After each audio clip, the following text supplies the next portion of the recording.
بسم الله الحمد لله والصلاة والسلام. آياتي 26 سورة مريم.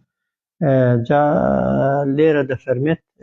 فكلي واشربي وقري عينا. جبريل سلامي خوالي بمريمي دفرمت بخوا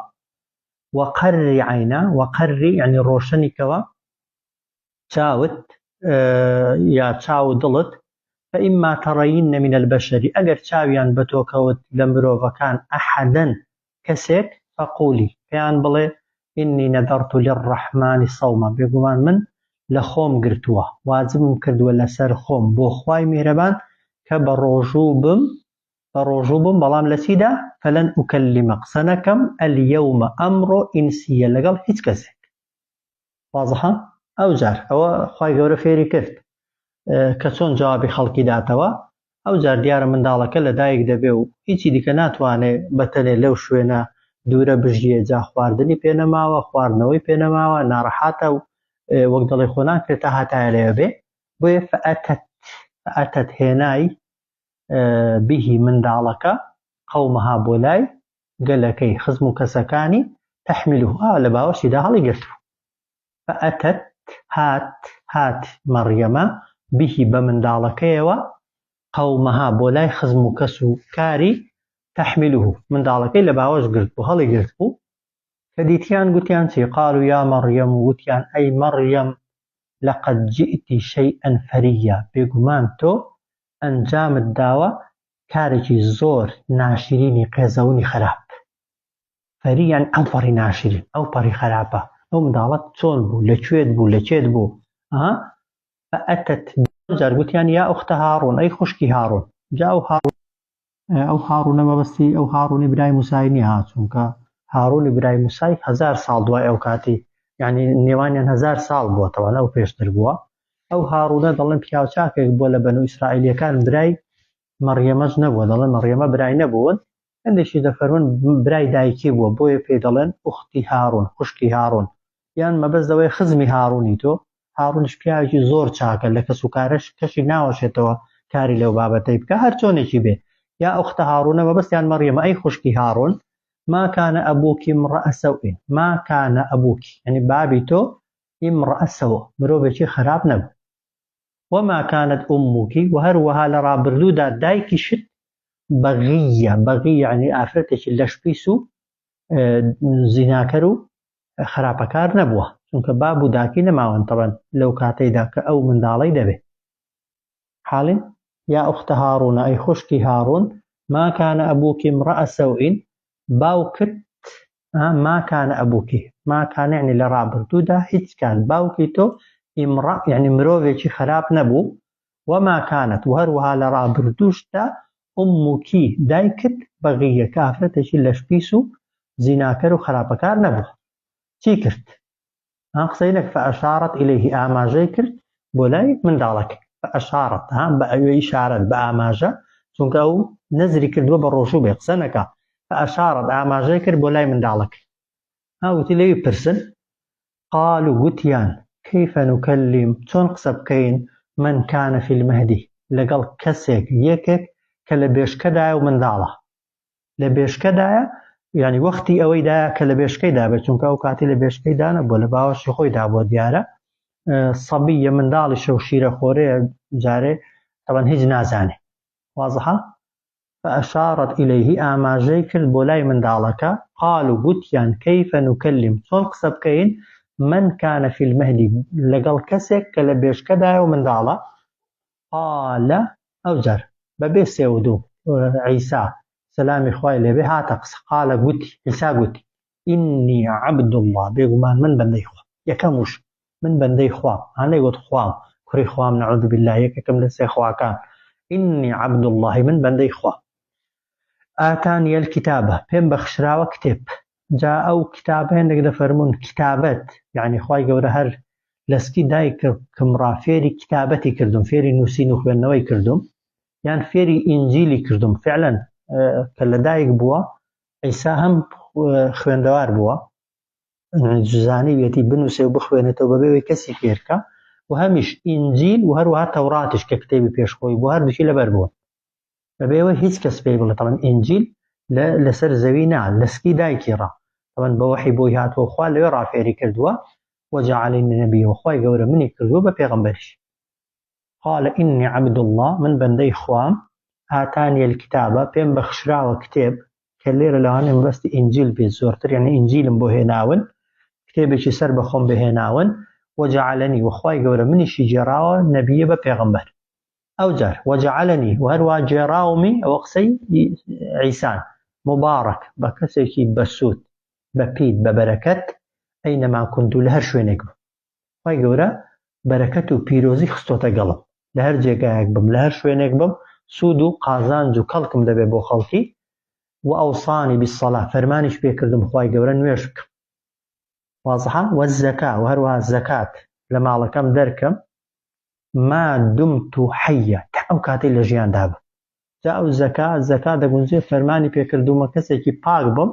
یان لەبەرەوەی لەگەڵ نوێژێ هاتووە زاهرەن مەبەستی زەکاتی ماڵە یعنی ئەگەر ماڵیشم هەبوو فەرمانی پێکردوم زەکات بدەم وجعلني مباركا کردومی بە کەسێکی مبارەک یعنی بەپیت بە قازانج بە کەڵک ئەینە لە هەر شوێن ئەینەما كنت من لە هەر شوێنێک بم و ئەوسانی بالصەلاة فەرمانی پێکردوم نوێژ بکەم والزەکات زەکات بدەم ما دمت حەیە تا لە ژیاندا بم واضحە ئەو جان وبڕا بوالدەتی و فەرمانیشی پێکردومە زۆر چاکەکار بم لەگەڵ دایکم طبعا بابی نییە وایە ولم يجعلني ونشي جراوم خواي قورا بجبار بكسيكي خوب زلزان طبعا نك خوب زلزان يحيى عيسى لأوطري تواضع خوب كم زانيني دابوا وهميشش طبعا بوشوين كوت وكانشي خطابه أو كان خطابي نرم بون طبعا هميشة خلقي هان داوة لسر ليبل دي وتسامح نك أوي رقوقين طولساندنوا أو زار شقية وهروانە شی کردومە کەسێکی شقی يعني بدبختی متكبری خوب زلزان واضحە وبڕا بوالدەتی فەرمانی پێکردوم کە چاک بم لەگەڵ دایک و باوکم ولم يجعلني جبارا نەیجێراوم بە کەسێک کە خوب زلزان بم و هەروەها شقی يعني بدبختیش نیم يعني قەت لە ژیانمدا تووشی بدبختی و نکبەتیش نابم ئەو جار هەر قسەکانی تەواو نەبوون هەر ئەو کاتە دەڵێ وەسەلام عەلەیە سەڵاوم لێ بێ سەڵاوم لێ کراوە یەومە ولیدت ئەو ڕۆژەی کە لەدایک بووم و یەومە ئەموت و ئەو ڕۆژەش دەمرم خوای گەورە سەلام و ڕەحمەت و میهرەبانی خۆی دەڕژێ بەسەرمدا و یەومە ئوبعەث و ئەو ڕۆژەش کە هەڵدەستمەوە و زیندوو دەکرێمەوە لە قەبر و لە گۆڕ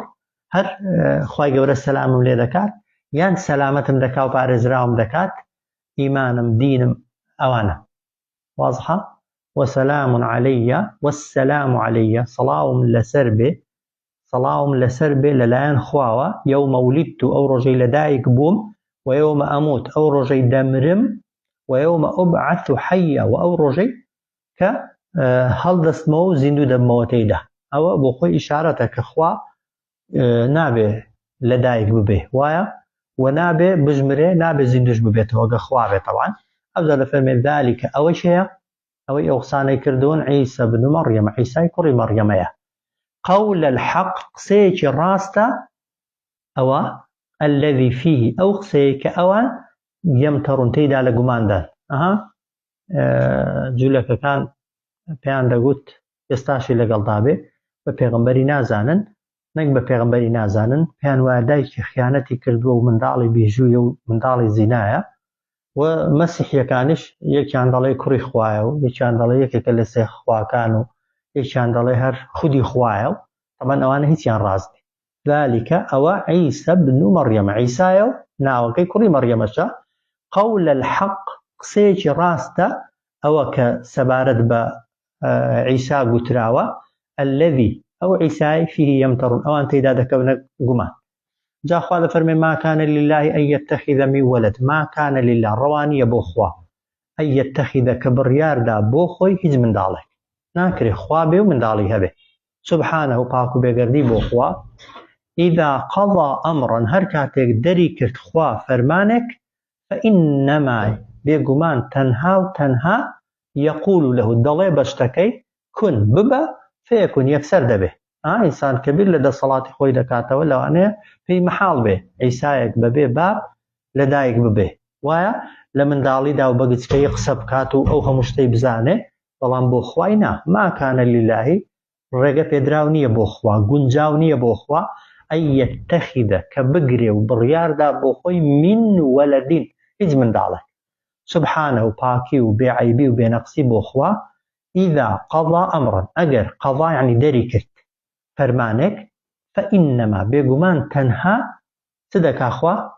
یەقول لەهو دەڵێ بە شتەکەی کون ببە فەیەکون یەکسەر دەبێ هەرچی ئەمری خوایە تا فڕوونێکی دەوێت وئین الله ئەو جار عیسا سەلامی خوای لەوێ بە خەڵکەکەی دەڵێ بێگومان الله ڕەبی پەروەردیگاری منە و ڕەبکم پەروەردیگاری ئێوەشە فاعبدوه دەی خەڵکینا هەمووتان ئەو خوا بپەرست وئین الله ڕەبی و ڕەبکم بێگومان الله پەروەردیگاری من و پەروەردیگاری ئێوەشە فاعبدوه بیپەرستن هذا صراط مستقیم ئەوە ڕێگای ڕاست ئەو جار خوا دەفەرمێ فاختلف الأحزاب کەوتنە ناکۆکی کۆمەڵەکان من بینهم لەنێو خۆیاندا سەبارەت بەچی کەوتنە جیاوازی سەبارەت بە عیسای وەکو گوتم هێندێک هەر لە ناو مەسیحیەکان ئێستاشی لەگەڵ بێ هەیە دەڵێ خوایە هەیە دەڵێ کوڕی خوایە هەیە دەڵێ یەکێکە لە سێ خواکان هیچ جوولەکەکانیش گومانی خراپ بە خۆی و بەدایکی دەبن فاختلف الأحزاب کەوتنە ناکۆکی ئەحزاب کۆمەڵە و دەستەکان لە نێوان خۆیاندا جاخوا دەفەرمێ فەوەیلون هاوار لە ناوچوون بەدبەختی للذینە کەفەڕوا بۆ ئەو کەسانێک کە بێباوەڕ دەبن بەچی من مەشهەدی لە بینینی یەومین عەظیم ڕۆژێکی زۆر گەورە جەهەنەم و دۆزەخ بۆ کەسێکە کە لەو دنیادا ئیمانی بە قیامەت نەبێ فاختلف الأحزاب کەوتنە ناکۆکی دەستە و کۆمەڵەکان من بینهم لە نێوان خۆیاندا فەوەیلون للذینە کەفەڕوا هاوار لە ناوچوون دۆزەخ بۆ ئەو کەسانەی کە بێباوەڕ دەبن بەچی بێباوەڕ دەبن مەشهەد بە بینینی ڕۆژێکی زۆر گەورە کە قیامەت جاخوا دەفەرمێت ئەسمیع بهم ئەسمیع لە سوورەتی کەهفیش ئەو شەی تێدا بوایە ئەسمیع یعنی بیسەرە ئەوە بۆ خۆی تەعەجوبە یعنی چەندە بیسەرە خوای گەورە بە دروستکراوەکانی هیچ شتێک نییە بگوترێت لە ناو دروستکراوەکاندا و خوا نەیبیستی وایە و ئەبصیر و هەروە چەندە بیناشە هیچ شتێک نییە بکرێ و خوا نەیبینێ یعنی جێگای سەرسامیە ئینسان سەری سوڕ دەمێنێ هەرچی بگوترێ لە حەدیثی داهاتوە کە ئەگەر مێرولەیەک لە شەوێکی تاریکدا بەسەر بەردێکی لووسدا بڕوە خوای گەورە دەنگی پێی مێرولەکەش دەبیستێ وازحا شتێک نییە سەوتی هەبێ و خوا نەیبیستێ و شتێک نییە بوونی هەبێ و خوا نەیبینێ جا نەک ڕۆژە جارێک لە هەموو چرکەیەکدا هەرچی دەگوترێ خوا دەیبیستێ و هەرچی دەکرێ خوا دەیبینێ ئەوە ئینسان سەری لێ سوڕ دەمێنێ جاخوا دەفەرمێ یەومە یەئتونەنە ئەو ڕۆژەی کە دێنەوە لای ئێمە بۆتان دەردەکەوێ شتێکتان نەگوتووە خوا نەیبیست بێ شتێک نەبووە خوا نەیبینی بێ لكن الظالمون بەڵام ئەوانەی ستەمکارن اليومە ئەمڕۆ في ضلال مبین لە گومڕاییەکی ڕوون و ئاشکرادا ئەسمیع بهم چەندە بە سەرسامیەوە طبعا ئەگەر قورئانە طبعا ئەگەر قسەی ئاسایی بێ دەبێ علامەتی تەعەجوبی لەسەردانەی ئەسمیع بهم چەندە بیسەرە خوای گەورە بەکار و کردەوەکانیان و ئەبصیر و چەندە بینایە بەوەی کە دەیکەن یەومە یەئتونەنا ئەو ڕۆژەی کە دێنەوە لای ئێمە ئەو کات یعنی ڕاستیەکەیان بۆ دەردەکەوێت لكن الظالمون بەڵام ئەوانەی کە ستەمکارن اليومە ئەمڕۆ کە دنیایە في ضلال مبین لە گومڕاییەکی ئاشکرادا ئەو ئاتەش با بخوێنن بۆی معناکەی تەواو بێ باشە وأنذرهم خوای گەورە بە پێغەمبەر دەفەرمێ ئاگاداریان کەوە بیان ترسێنە قەومەکەت یوم الحەسرەتی ئەو ڕۆژەی کە دەبێتە ڕۆژی خەفەت و مەراق و داخ هەڵکێشان بۆ کافرەکان طبعا إذا قضي الأمر کاتێک کە جێبەجێ بوو فەرمانەکانی خوا وأنذرهم بیان ترسێنە ئاگاداریان کەوە ئەی محەممەد صلی الله عليه وسلم قەومەکەت یوم الحەسرە لە ڕۆژی داخ و پەشیمانی و خەجاڵەتی بۆ طبعا کەسە کافرەکان کەی ئەو ڕۆژی حەسرەت و پەشیمانیە دێت ئیذ قضی الأمر کاتێک کە جێبەجێ بوون فەرمانەکانی خوا جێبەجێ بوون فەرمانەکانی خوا بەهەشتەکان بۆ بەهەشت بەڕێکران و بڕیاری چوونە جەهەنەم بۆ کافرەکان دەرکرا دەبێتە ڕۆژی حەسرەت و داخەڵکێشان و پەشیمان بوونەوە کە دادیشت نادا. ئەو جار خوا دەفەرمێ وەهم ئەوان بیان ترسێنە چونکە ئەوان فی غەفلەتی لە بێ ئاگاییدان. ئەو جار وەهم لا یؤمنون و ئەوان سیفەتیان وایە ئێستا ئیمان بەو ڕووداوانە و بەو ڕۆژانە ناهێنن. ئینا نەحن نەریث الأرض بێگومان ئێمە نەریث الأرض ومن عليها يعني دەکەوێتە ژێر دەستمان و بۆ ئێمە دەبێنێتەوە زەوی و ئەوەی لەسەر زەویە ڕۆژێک دادێ لەسەر زەوی کەسێک نامێنێتەوە، کەسێک خاوەن نییە، کەسێک صاحب نییە، بەڵام ئێستا هەموو کەس بەشی خۆی لەسەر زەوی جێگای هەیە، دەسەڵاتی هەیە، علمی هەیە، بینینی هەیە، بیستنی هەیە. ئینا نەحن بێگومان تەنها و تەنها ئێمە نەریث و بە میرات دەگرین و بۆمان دەمێنێتەوە زەوی و ومن عليها هەرچی لەسەریشێتی. ئەو جار وئیلەینا یورجعون و هەر بۆ لای ئێمەش دەگەڕێندرێنەوە. صلی الله علی سیدنا محمد.